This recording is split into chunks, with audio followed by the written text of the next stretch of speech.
नमस्कार। वक्त हो गया ये जानने का कि मध्य प्रदेश में आज क्या हुआ है। मैं राहुल सौमित्र अगले 24 मिनट में आपको बताऊंगा कि मध्य प्रदेश में आज क्या हुआ। सीएम शिवराज सिंह चौहान ने भोपाल में ई बाइक का शुभारंभ किया। ई बाइक की लॉन्चिंग के मौके पर सीएम शिवराज सिंह चौहान ने बाइक भी चलाई, लेकिन सीएम ने बाइक ला था, इसीलिए हमने आज ये पहली खबर रखी है।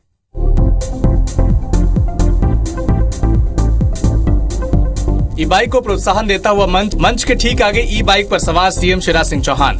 आसपास मीडिया, सुरक्षा कर्मियों का जमावड़ा और बारी है सीएम शिवराज की ई बाइक राइडिंग को देखने की। सीधे हाथों से एक्सीलेटर देते हैं, फिर ब्रेक मारते हैं और ये क्या, 2 कदम भी ई बाइक नहीं चली कि एक शख्स से टक्कर होते होते बची। सीएम शिवराज फिर से कोशिश करते हैं। अब की बारी बाइक को मोड़ते हैं, चेहरे पर मुस्कुराहट है और ई बाइक को ठीक से न चला पाने की कसक भी है।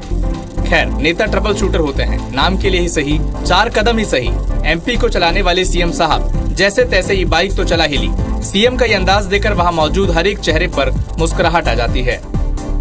दरअसल ये तस्वीरें भोपाल में हुई ई बाइक की लॉन्चिंग के दौरान की है। सीएम शिवराज सिंह चौहान ने स्मार्ट पार्क में ई बाइक का शुभारंभ किया और हरी झंडी दिखाकर ई बाइक रैली को रवाना किया। ई बाइक की लॉन्चिंग के दौरान सीएम शिवराज सिंह चौहान ने ई बाइक पर भी बैठा और बाइक को चलाया। दिल्ली में नया मध्य प्रदेश भवन बनकर तैयार है। इस भवन को लेकर मध्य प्रदेश में महाभारत जैसी स्थिति है। बीजेपी और कांग्रेस दोनों ही पार्टियां हमेशा की तरह फिर से श्रेय लेकर खींचतान कर रही हैं। क्रेडिट लेने की होड़ में कौन आगे है, आप हमारी इस रिपोर्ट में देखिए।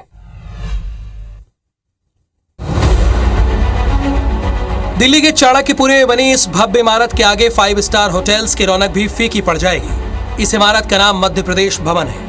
करीब 150 करोड़ की लागत से बना नया मध्य प्रदेश भवन मध्य प्रदेश के राजनेताओं का दिल्ली में नया ठिकाना होगा। आज की आवश्यकताओं को ध्यान में रखते हुए एक नया मध्य प्रदेश भवन बने और आज वो मध्य प्रदेश भवन बन के तैयार भी है। आज आपका लोकार्पण भी हुआ है। ये भवन भले ही नया है, लेकिन इस बार वही पुराना दंगल शुरू हो गया है, यानी श्रेय लेने की होड़। कांग्रेस ने एक ट्वीट कर दावा किया है कि कमलनाथ ने मुख्यमंत्री रहते इसे बनवाने का फैसला लिया था।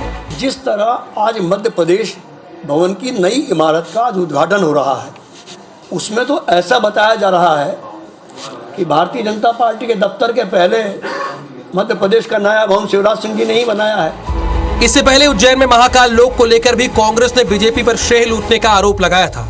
अब महाकाल लोक और मध्य प्रदेश भवन समेत तमाम ऐसे विकास कार्यों को जमीनी स्तर पर उतारने का काम करने वाली बीजेपी सरकार ने पलटवार किया है।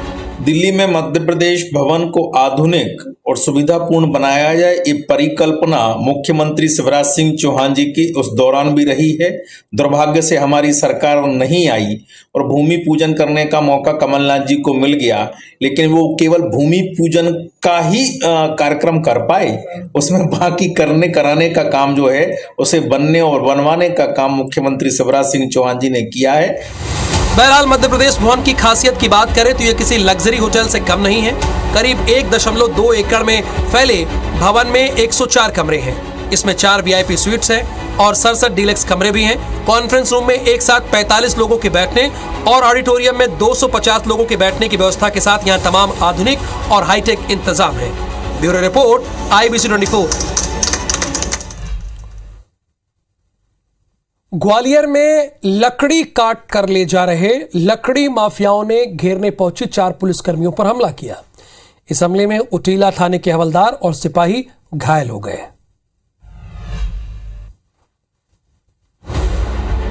ग्वालियर में मानव माफियाओं में पुलिस प्रशासन का खौफ ही खत्म हो गया है। दरअसल उटीला थाना क्षेत्र के पंचमपुरा गांव में लकड़ी काट कर ले जा रहे लकड़ी माफियाओं को जैसे ही 4 पुलिसकर्मियों ने घेरा, वैसे ही लकड़ी माफियाओं ने बिना किसी डर के पुलिसकर्मियों पर हमला कर दिया। इस हमले में उटीला थाने के हवलदार और सिपाही घायल हो गए। लकड़ी माफिया यही नहीं रुके, उन्होंने हमले के दौरान पुलिस वालों को धमकाया कि रास्ते में आए तो उन्हें जान से मार दिया जाएगा। हमला करने वालों में पिता पुत्र समेत 8 लोग शामिल थे। चोरी की लकड़ी ले जाई जा रही है और जब पुलिस पहुंची मौके पर, तभी लोग पूरा लकड़ी छोड़ के भागने लगी। उसके बाद मामला दर्ज किया गया और जब लेने गए इनको तो वहाँ पर गांव के जितने भी लोग थे और महिलाएं थी, उन्होंने पुलिस पर हमला कर दिया। 8 लोगों पर मामला पंजीबद्ध किया गया है। 3 लोगों को अरेस्ट किया जा चुका है, जिसमें एक ट्रैक्टर मालिक जो कि ट्रैक्टर था जिसका। फिलहाल पुलिस ने हमला करने वाले 8 लोगों के खिलाफ मामला दर्ज कर हमलावर पिता, पुत्र और ट्रैक्टर चालक को गिरफ्तार कर लिया है और अन्य 5 फरार बदमाशों की तलाश जारी है। तो साल 2023 जो है वो चुनावी साल है, चूंकि इसी साल चुनाव है। ऐसे में सीएम शिवराज सिंह चौहान फिर से मई के महीने में ही अवैध कॉलोनियों को वैध करने जा रही है, जिसको लेकर मध्य प्रदेश में सियासत शुरू हो गई है। क्यों सियासत शुरू हुई है, आप हमारी इस रिपोर्ट में देखिए। साल 2023 मध्य प्रदेश की राजनीति के लिहाज से बहुत अहम है। चुनावी साल में कांग्रेस और बीजेपी दोनों ही वोटर्स के पास सीधे अपनी पकड़ बनाने में जुटी हुई है। ऐसे में सूबे की शिवराज सरकार ने 1 मई को मध्य प्रदेश में बनी 5642 अवैध कॉलोनियों को वैध करने जा रही है। इसे शिवराज सरकार चुनावी दृष्टि से बड़ा मास्टर स्ट्रोक मान रही है। नियम और कायदों में आने वाली कॉलोनियों को वैध किया जाएगा। सीनियर एडवोकेट सरकार के इस फैसले पर कोर्ट जा रहे हैं। वोट प्राप्त करने के लिए अवैध कॉलोनी को वैध करते हैं, को लेकर के मैं माननीय उच्च न्यायालय खंडपीठ ग्वालियर में याचिका प्रस्तुत करूंगा। दूसरी ओर कांग्रेस कह रही है कि ये कवायद गरीबों को फायदा देने के लिए नहीं, बल्कि अपनी पार्टी के कॉलोनाइजर को लाभ पहुंचाने की कोशिश है। कार्यकर्ता अवैध कॉलोनाइजर में लगे हुए हैं, इसलिए उनको लाभ देने के लिए किया रहा है। 31 दिसंबर 2016 तक कुल 5642 कॉलोनियां अवैध पाई गई हैं। इन्हें ही वैध किया जाएगा। 1 मई 2023 से बिल्डिंग परमिशन मिलना शुरू हो जाएगी। अभी तक 579 अवैध कॉलोनियों को मंजूरी दी जा चुकी है, जिसमें सबसे ज्यादा ग्वालियर में अवैध कॉलोनियां वैध होने जा रही है। तो इससे जहां बहुत सारे लोगों को फायदा है, तो वहीं एक याचिकाकर्ता कह रहा है कि वोट पाने के लिए किया जा रहा है, इसलिए मैं हाई कोर्ट जा रहा हूं। इधर जबलपुर में स्वाद के शौकीनों के लिए तंदूर की रोटी का स्वाद कहीं गुजरे जमाने की बात ना हो जाए। असल में प्रशासन के एक आदेश से होटल मालिकों के साथ साथ रेस्टोरेंट संचालकों के भी होश उड़ गए। अब कैसे? बढ़ते प्रदूषण का हवाला देकर प्रशासन ने होटल और रेस्टोरेंट में तंदूर पर रोक लगाने का निर्णय ले लिया। यानी आगे वाले समय में हो सकता है आपको तंदूर की रोटी खाने को ना मिले। तंदूर से निकलने वाली इन गर्मा गर्म रोटियों को देखकर भला किसके मुंह में पानी नहीं आएगा, लेकिन अब स्वाद के शौकीनों को झटका लग सकता है। प्रशासन ने बढ़ते प्रदूषण का हवाला देते हुए होटल और रेस्टोरेंट्स में चलने वाले तंदूर की भट्टियों पर रोक लगाने का मन बनाया है। इसके तहत जिले के खाद्य सुरक्षा विभाग ने शहर के 50 होटल्स को नोटिस जारी कर तंदूर का कम से कम उपयोग करने और उसके बदले LPG आधारित गैस का प्रयोग करने के निर्देश दिए हैं। प्रशासन की माने तो तंदूर में इस्तेमाल होने वाला कोयला और लकड़ी के धुएं से प्रदूषण फैलता ही है। निर्देश दिए हैं कि होटल वाले तंदूर की जगह इलेक्ट्रिक ओवन या इस टाइप की चीजें जो प्रदूषण ना फैलाए, कोयला और लकड़ी का उपयोग ना हो। हाँ, नोटिस जारी किए गए हैं। लगभग हमने 50 होटलों को निर्देश जारी किए हैं। इधर प्रशासन के इस आदेश को होटल मालिक अव्यवहारिक मान रहे हैं। संभवतः मध्य प्रदेश का जबलपुर ऐसा पहला जिला है जहां तंदूर पर रोक लगाने के साथ ही LPG और इलेक्ट्रिक आधारित गैस के इस्तेमाल पर जोर दिया जा रहा है। छतरपुर के पास की पंचायत बुदौर में शासकीय माध्यमिक शाला में छोटे बच्चों को मिड डे मील का खाना देते समय दलित बच्चों के साथ दुर्व्यवहार करने का मामला सामने आया। बच्चों ने रसोइया पर छुआछूत का भी आरोप लगाया है। छतरपुर में शिक्षा के मंदिर से छुआछूत का एक मामला सामने आया। मामला बुदौर गांव के एक शासकीय स्कूल का है। स्कूल में 100 से अधिक बच्चे पढ़ते हैं। बच्चों का आरोप है कि वो दलित गांव से आते हैं, इसीलिए स्कूल में उनके साथ छुआछूत होता है। महिला रसोइयां हमें रोटी दूर से फेंक कर देती हैं। छुआछूत मानते हैं कि दूर रखते हैं।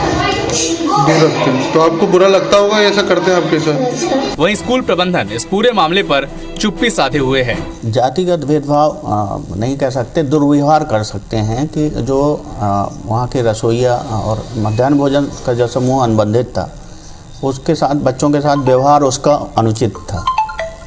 थालियाँ भी समूह के द्वारा धोई जानी चाहिए, जबकि उस आदेश भी किए गए, परंतु उसने व्यवस्था नहीं की। अभी मामला जिला मुख्यालय पहुंच गया है, जिसके बाद जिम्मेदार अधिकारी इस मामले में जांच करने की बात कह रहे हैं। फिल्म तेरी मेहरबानियां में एक कुत्ता अपने मालिक की हत्या का बदला लेता है। वो फिल्म शायद आपने देखी होगी, तो ये याद भी होगा आपको। कुछ ऐसा ही नजारा रतलाम में भी देखने को मिल रहा है, जहां एक कालू नाम का कुत्ता चर्चा का विषय बना हुआ है। ये चर्चा इसकी क्यों हो रही है?